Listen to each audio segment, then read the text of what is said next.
So, I was going to release a video on Your Movie Sucks this week, but gosh darn if this whole Charlottesville situation hasn't been a giant mess. Not just the protests themselves, with white nationalists marching in the streets to demonstrate whatever white nationalists march for. I heard it's something about statues of Robert E. Lee, maybe, but it's incredibly muddled in light of everything. The media surrounding this has been really intense, and in the midst of this hazy situation, has been somewhat biased in their coverage. Like, holy crap, does this Slater article not help anything at all, and it's just filled with so many wild things. Saturday shows a vision of this dystopian future that is a logical extension of our current gun laws. Wait, what effect do you think this is going to have on people? Is this helping at all? So, that's just one example, but it should be obvious to anyone looking closely at the situation that the media has a diverse and mixed reaction to the protests. This mixed reaction was also evident in the response to how that car drove through the crowd of protesters, killing 1 and injuring 19 people. Multiple conflicting reports have come in on the motive of James Fields, claiming that the driver was scared by the protesters or intentionally accelerated into the crowd, but what was clear is what happened, and those most affecting the crowd were counter-protesters to the white nationalists. Today, though, I wanted to talk about one particular response I've seen to the attacks, John Oliver's. Now, John Oliver is a successful comedian reporter with his own show, Last Week Tonight, on the ever-impressive HBO network, or so I'm told. I only ever watched this show. Now, John Oliver has done some good before, exposing the FIFA Corporation for their incredibly bad business practices, as well as uncovering shady dealings that have gone on in other less shocking and noteworthy businesses. However, I've had my issues with him before. John Oliver has clearly shown himself to be a hardcore liberal, and during the election was incredibly harsh on some of Trump's policies and ideals, with a fairly intensive segment being dedicated to the Trump border wall. However, I've always respected him. True, he rarely criticized the Democratic Party, but when he did, he didn't normally shy away from the details. At least, that's what I thought of his coverage at the time. But I got it. He was a Hillary supporter, and he wanted his party to win, so he'll attack Trump critically and intelligently when he can. No problems here. Then, post-election, I could hardly watch the man. I was at work at Applebee's, seeing the results come in, and I watched as Trump's near 1% chance of victory turned into a major electoral win. It was a shock to us all, and mass panic ensued on the internet for a few days. I drafted a never-made video pleading for trust and patience with our newly elected president, and that he wouldn't be the end of us. By the time I finished writing that out, multiple people had expressed that opinion, so I kinda shelved it. It's part of my collection of videos I never made. I love seeing people try to calm those shell-shocked by the results, though, and attempts to regain national unity were admirable between the various channels making the appeals. John Oliver's episode after the election pissed me off. The 2016 election. Or, as you may know it, I thought I wanted it to be over, but now that it's over, I wish it was still going on, because it turns out the ending is even worse, 2016. He reacted like a teenage girl with a panic and fear-mongering immediately, and let us know that America was doomed under the new president. It caused me to stop watching the show for a matter of months. While others attempted to spread unity and level-headedness, John Oliver, with his big and esteemed HBO stage, threw a giant hissy fit, and he really hasn't stopped. Every chance he gets, he attacks Trump. 4 out of his 5 previous videos have involved bashing the President of the United States in some capacity, and his content has largely shifted from being about exposing naughty business practices to Trump. Trump did a terrible thing. Trump's proposal is trash. Trump is a bad leader. Trump doesn't understand facts. Trump, the usual. I expect to see people bashing the president, especially since he's so unpopular amongst liberals, and I knew many conservatives did this while Obama was in office, but it's always rubbed me slightly the wrong way when it comes to John Oliver. I want to talk today about the short introduction segment of his Last Week Tonight for August 31st, 2017. At the time of this recording, it's his most recent episode, and if you look on the main channel, it's the segment that comes right before the North Korea segment. We must begin with the events in Charlottesville, Virginia, where 1 person was killed and 19 injured after a car plowed into protesters following a rally of white nationalists. His humor throughout the video is the same as always, slightly smile-worthy with maybe a chuckle in there, but things begin to turn sour quite quickly. And even after a few hours to think about it, the best he could do was squeeze in this response before a bill signing. We condemn in the strongest possible terms this egregious display of hatred, bigotry, and violence on many sides. On many sides. I think this is a perfectly reasonable response. White nationalists are known for some violence, not all, but some, and the KKK was included in the protests, which has been quite violent in the past. The counter-protesters, which understandably included the anti-fascist Antifa group, are also prone to bouts of violence, so it makes sense that both sides are to be held accountable for this. But John Oliver disagrees. Wait, on many sides? This was a white nationalist rally. You have to call that out by name. The power of that crowd to control how a statement is received is surprising. I originally couldn't quite figure out why they were so shocked. Now I do somewhat feel like he could have mentioned that it was white nationalists that were protesting. I feel that might have been right, but he didn't, and that's not particularly important. Them being white nationalists doesn't really matter in the much bigger picture. People shouldn't get ran over for protesting, and the violence on both sides is inexcusable, regardless of who started it. Trump moved on to his favorite subject, himself.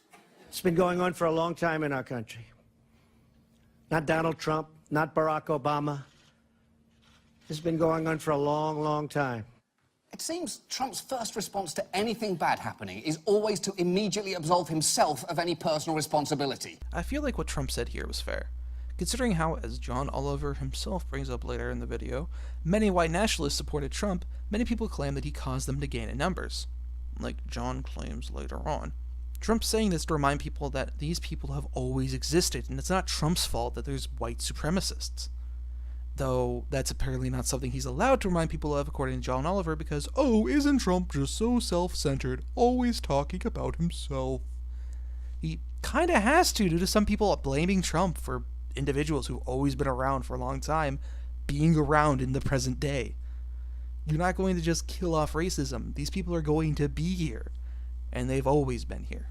And it's not Trump's fault they exist. And you know who might take issue with his statement that the white nationalists had nothing to do with Donald Trump? The white nationalists themselves. Because here is David Duke during yesterday's rally. We are determined to take our country back. We're going to fulfill the promises of Donald Trump. That's what we believed in. That's why we voted for Donald Trump, because he said he's going to take our country back, and that's what we got to do. David Duke is a former KKK leader and a present supporter of Trump.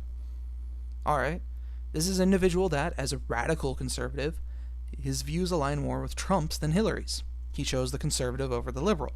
Makes sense for a man with that background. Trump's campaign has always been about making America great again, which is so vague that anyone can twist it to mean anything and thus easily support it. And Trump's crackdown on illegal migrants and travel restrictions from unstable nations would possibly shift demographics to make America slightly whiter. I don't see exactly what Duke sees in Trump that would make them see eye to eye, but I do see what would make him favor the conservative Trump over the liberal Hillary, so I understand the endorsement. It doesn't mean that Trump is a KKK grand wizard, but more that just someone agreed with a conservative choice more than a liberal one, and that Trump is more conservative than liberal.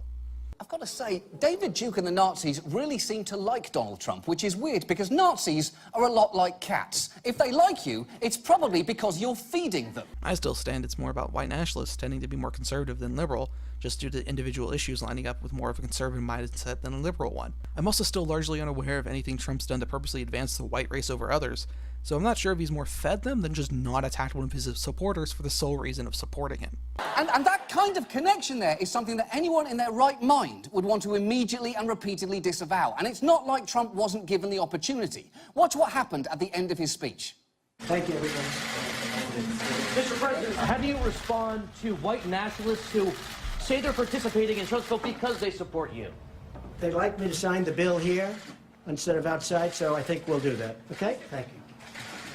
You know, for a second there, as he came back to the podium, I almost thought, well, maybe he's about to say the right thing. What is the right thing there? To disown them entirely? To be rid of people who supported you based on one aspect of them? To call them all human trash based on one man's actions? I mean, I 100% disagree with their views, but they're still people. They still deserve respect, right?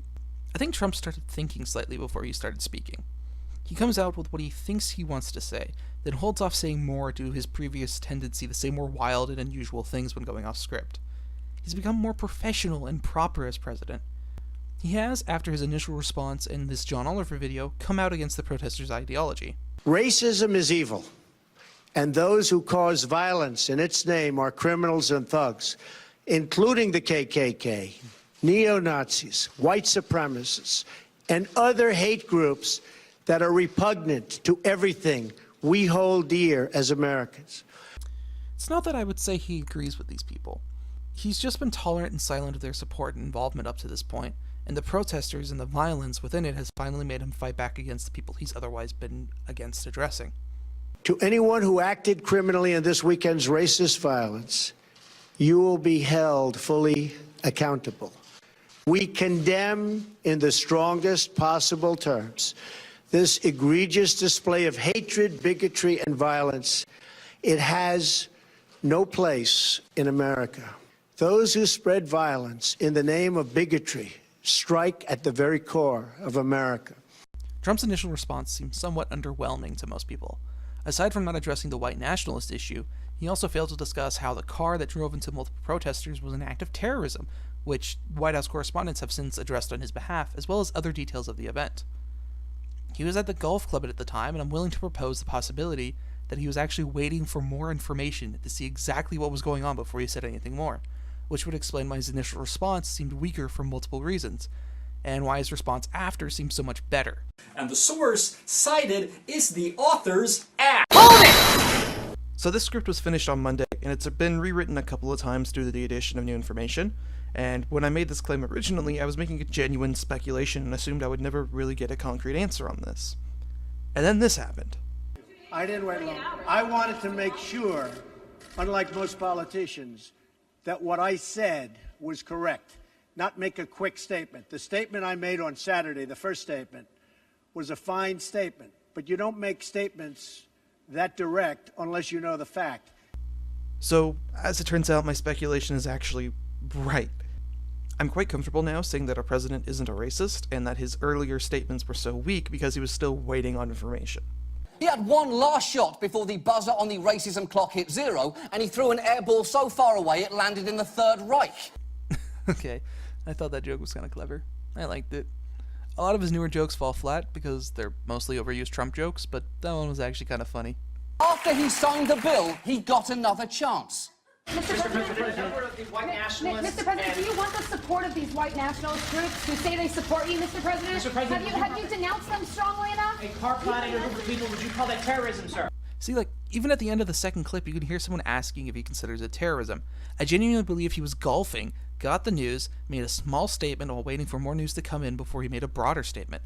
But no, obviously because he immediately didn't address everything at the moment, when word got to him, he's happy with the KKK. He would never denounce them, it seems. Oh, wait. So here is the problem. Here is the problem with that. A non-answer in a moment like this is an answer.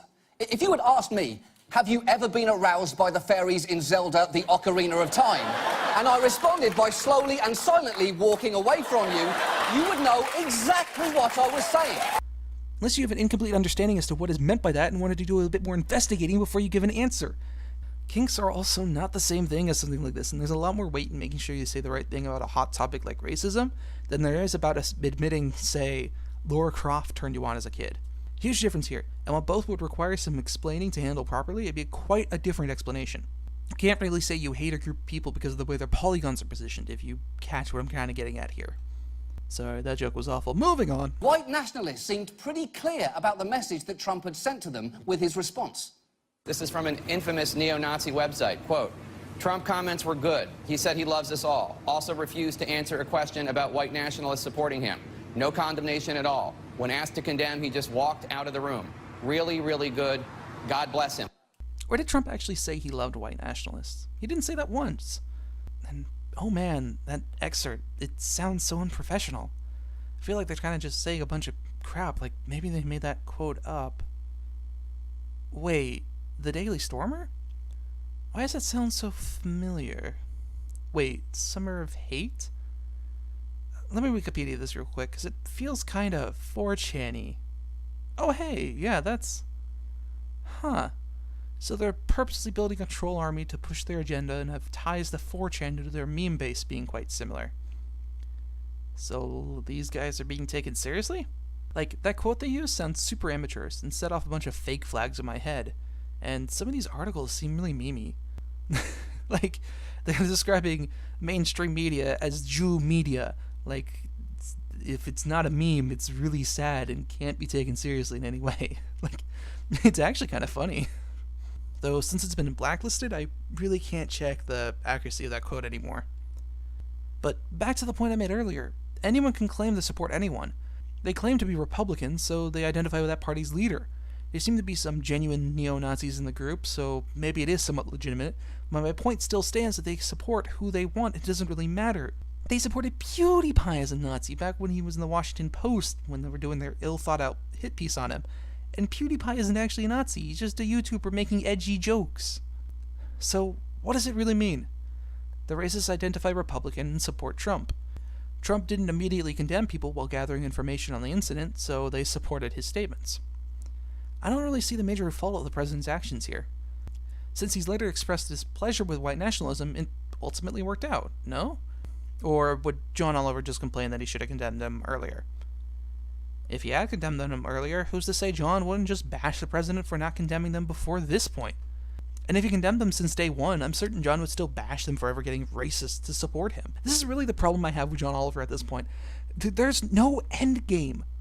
Quentin Reviews once asked this about the Women's March, and I feel it's an important question whenever you're protesting, criticizing, or generally just disagreeing with someone. What is the scenario where you can throw your fist in the air and say, "We did it"? Is the ideal end to this that Trump gives up and resigns as president? Do you want just Hillary Clinton to be sworn in right now? Is that what you're aiming for? Is that what these protests are really about? What is John Oliver's endgame? In saying all this, what is he hoping to achieve? Is the goal to make the president a better president? Is it trying to correct his wrong behavior? What would stop him from presenting an almost entirely negative picture of Trump? Would he have to become more moderate and betray everyone who got him into office? Would he have to become a hardcore liberal? Would he have to step down and let Hillary take the lead? There's no winning with John, neither against him or with him, unless the nation drastically conforms to liberalism, and that's it. I'm still watching from time to time because there's genuine journalism in the show, when it's not obsessed with Trump. If I encounter another Trump episode, I swear to goodness, I'm done with him. I'm well aware that Trump isn't the best president. He may be an absolutely terrible one in hindsight, and I'm fine with criticism of his actions. But I know more about Trump's presidential actions and failings within his first year than I ever heard of Obama's struggles and failures within his 2 terms.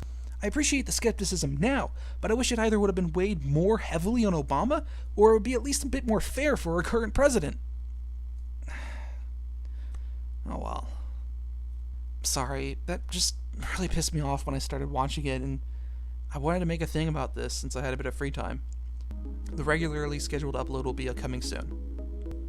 If you made it this far, thanks for watching this entire mad mess of a video. Feel free to comment below to express your views on the situation, and have an excellent day.